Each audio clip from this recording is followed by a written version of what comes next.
দুষ্টু মিষ্টি আর জাহ্নবী অরণ্যের ঘরে এসে দুষ্টু মিষ্টি অরণ্যকে বলে, এবার লক্ষ্মী পুজোর সব শপিং তুই করবি, আমাদের নতুন জামা প্যান্টগুলো তুই কিনে দিতে হবে। অরণ্য বলে, এই তো 2 মাস আগে তোদের জামা প্যান্ট কিনে দিলাম। দুষ্টু মিষ্টি বলে, আমরা কি পুজোয় নতুন জামা প্যান্ট পরবো না? সেই মুহূর্তে মিনি এসে অরণ্যের বলে, ওরা তোকে কি বলছে রে?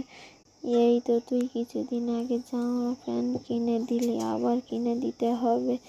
আর দুষ্টু মিষ্টুকে বলে, বাচ্চাদের কি কাঁড়ি টাকা আছে নাকি? তখনই মিষ্টি বলে, আমাদের জামা প্যান্ট হলে তোরও হবে নতুন জামা প্যান্ট।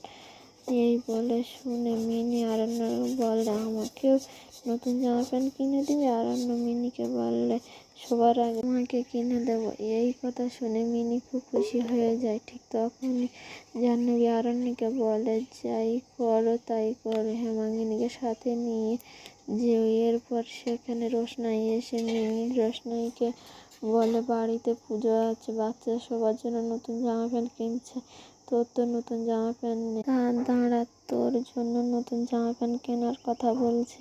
হঠাৎ করে অরণ্যর মা এসে মিনিকে বলে, বাসায় একটু টাকার গাছ আছে, নিজেরটা তো ভালোই বাগিয়ে নিয়েছিস, আরও ওর জন্য চাইছিস কেন? মিনি বলে, সবার জন্য নতুন জামা প্যান্ট কেনা হচ্ছে, তা ওর জন্য কেনা হবে না কেন?